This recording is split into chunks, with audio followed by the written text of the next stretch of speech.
Doctor Affan, मेरे मैदे में अल्सर हो गया।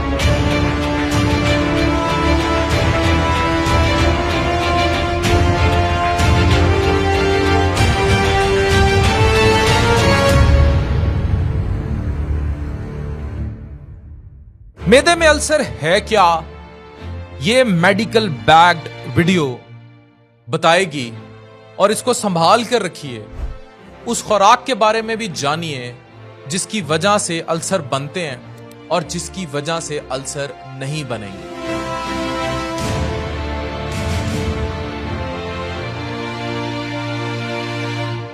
अगर रोजाना सुबह या खाली पेट शदीद दर्द होता हो, बर्निंग होती हो, दर्द महसूस होता हो और आप पेन किलर्स पर हैं, इट कुड बी अल्सर। अगर आपको कभी खून की कै या थूक में खून आ रहा है ज्यादा मिकदार में, इट कुड बी अल्सर और डेंजरस फॉर्म में। अगर आपको काले पखाने आ रहे हैं, it could be due to bleeding ulcer. ये छोटी प्रॉब्लम नहीं है कि आपके पेट में इतना शदीद दर्द होता हो।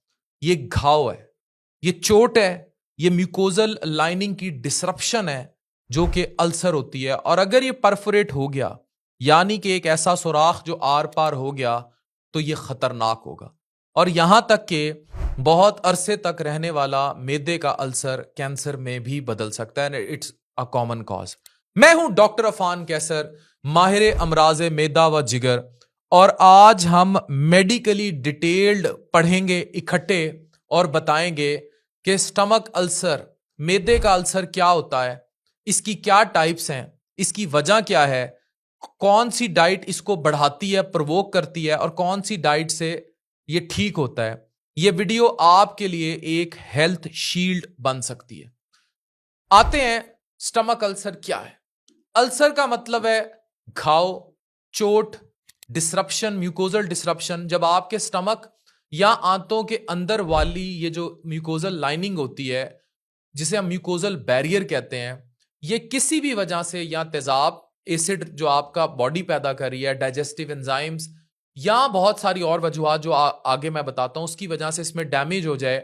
मेडिकल लैंग्वेजेस में इसको हम डिजीज का नाम देते हैं, which is known as peptic ulcer disease, और गैस्ट्रिक अल्सर्स और ड्यूडिनल अल्सर्स, ये सब उसी में आ जाते हैं। अल्सर की दो टाइप्स होती हैं। एक होता है गैस्ट्रिक अल्सर, ये मैदे के स्टमक के अंदर होता है और ये यूजुअली खाना खाने से वर्सन होता है, इसकी दर्द बढ़ती है। दूसरा अल्सर होता है ड्यूडिनल अल्सर।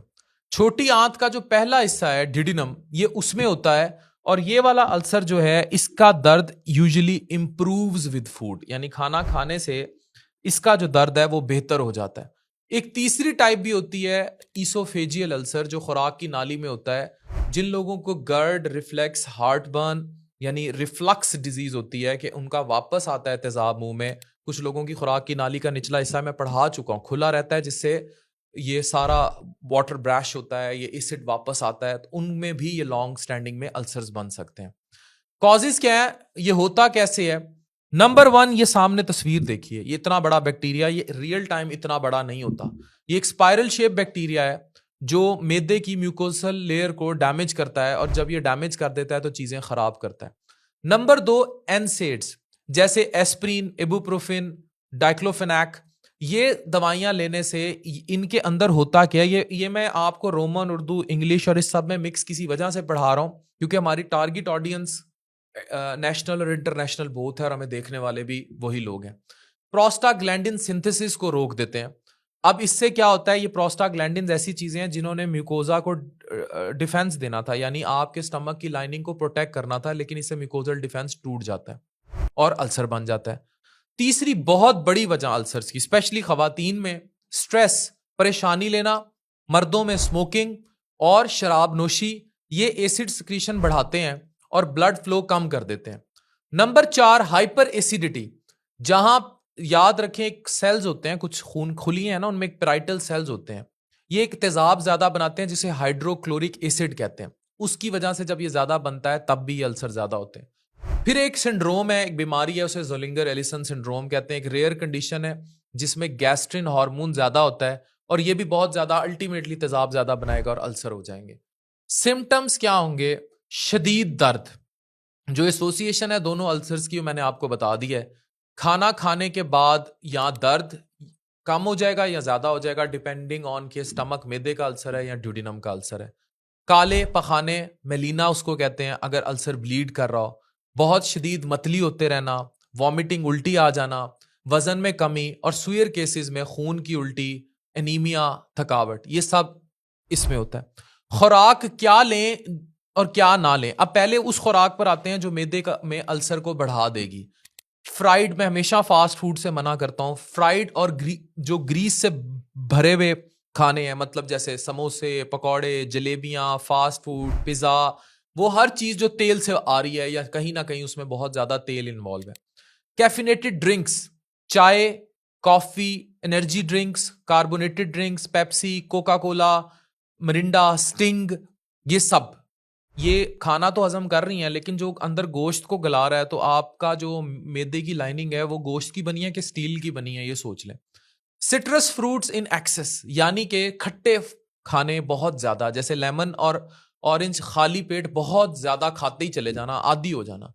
फिर जो कुछ टोमेटो के सॉस होते हैं लोग बहुत ज्यादा यूज करते हैं, ये हाईली एसिडिक होते हैं। प्रोसेस्ड मीट्स, जैसे कि जो भी डब्बे के जो गोश्त आता है डब्बे में, सॉसेजेस वगैरह, ये चीज। फिर बहुत ज्यादा चिली और एक्स्ट्रा मसाले डालना, ये भी मैदे के म्यूकोजा को इरिटेट करते हैं। अब वो जो अच्छे हैं खाने, ठीक है, जिनसे अल्सर हील होगा या अल्सर बनेगा नहीं या प्रिवेंट होगा, केला, बनानास, ये म्यूकोजल हीलिंग एजेंट है। दूसरा हनी, शहद, इसमें एंटी बैक्टीरियल और एंटी इन्फ्लेमेटरी होते हैं, स्पेशली जैसे रॉ हनी है। फिर दही हो गया और प्रोबायोटिक्स रिच फूड्स हो गए, जैसे लैक्टोबैसिलस है जो एच पाइलोराई को रोकता है। फिर जई का दलिया या होल ग्रेन्स, ये हाई होते हैं सॉल्युबल फाइबर में, ये भी तेजाबियत को कम करते हैं। फिर हरी लीफी वेजिटेबल्स जैसे कि पालक, साग, मेथी, इनका भी बड़ा अल्कलाइन इफेक्ट होता है। फिर मुलट्ठी को याद रखें, ये लाइकोराइस की टी होती है, ये नेचुरल एंटासिड्स हैं। फिर अदरक इज गुड, प्रूवन इसके एंटी सोजिश इफेक्ट्स हैं, इट इज वेरी गुड। फिर लहसुन, गार्लिक, एच पाइलोराई के खिलाफ साइंटिफिकली प्रूवन बैक्टीरियसिडल इफेक्ट है, यानी एंटीबायोटिक का काम करेगा गार्लिक, ठीक है।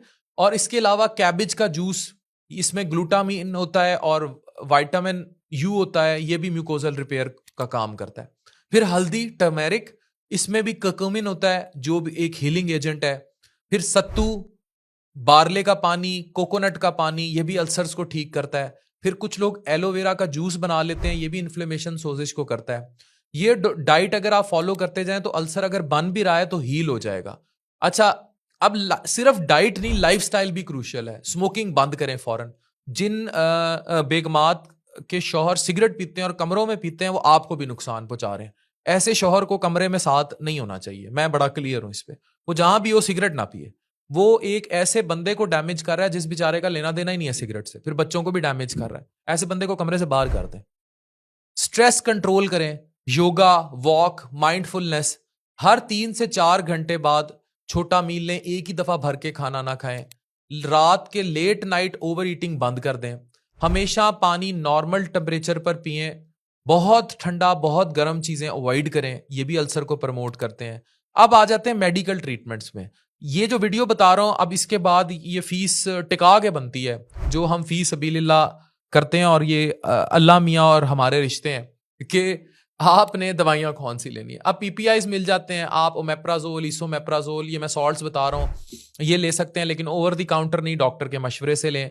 एंटीबायोटिक्स हैं for H pylori, रेडिकेशन, triple therapy मिलती है, ये भी खुद से जाके नहीं ले लेनी, डॉक्टर के मशवरे से लें। फिर एंट एसिड्स जैसे कि बहुत सारे सिरप मिलते हैं, वो ले सकते हैं, टेम्परेरी रिलीफ वो देंगे। म्यूकोजल प्रोटेक्टिव एजेंट्स हैं जो उन्होंने उन तह को बचाना है, जैसे कि सुक्रालफेट, माइजोप्रोस्टॉल वगैरह, ये हैं ही इंग्लिश इस्तेलाह में, तो इंग्लिश में ही बताएंगे, तो ये चीजें अच्छी हो सकती हैं। और स्टमक अल्सर्स एक आम डेंजरस प्रॉब्लम है, लेकिन अगर टाइम पर पता लग जाए, ब्लीडिंग ना हो, पहले रुक जाए, परफोरेशन ना हो, तो आपकी जान बच सकती है। और इसमें आप चाय कॉफी फौरन तर्क करें, फाइबर ज्यादा लें, जो खाने बताए हैं वो लाएं, नींद पूरी करें, स्ट्रेस कम करें। Prevention is always better than cure. ये वीडियोस किसी का पेट और उसकी जिंदगी बचा सकती हैं। इसको ज्यादा से ज्यादा शेयर करें। ये मेडिकली लोडेड वीडियोस की दुनिया में इतनी हैवी डिमांड है कि आपको हमारी व्यूअरशिप बता देती है, जिसकी अक्सरियत Bharat, Bangladesh, Gulf, Middle East, Oman, Qatar, Doha, UK, USA, Spain, Italy वगैरह से होती है। तो ये आपके लिए कितनी अहम है ये आप सोच सकते हैं। आप चाहें तो मैदे के अल्सर से बच सकते हैं। ये एक मुकम्मल मालूमाती वीडियो है, इसको ज्यादा से ज्यादा शेयर कीजिए और फी सबीलिल्लाह लोगों तक ये पैगाम पहुंचाइए ताकि वो मैदे के अल्सर से बच सकें। डॉक्टर अफान कैसर साइनिंग ऑफ।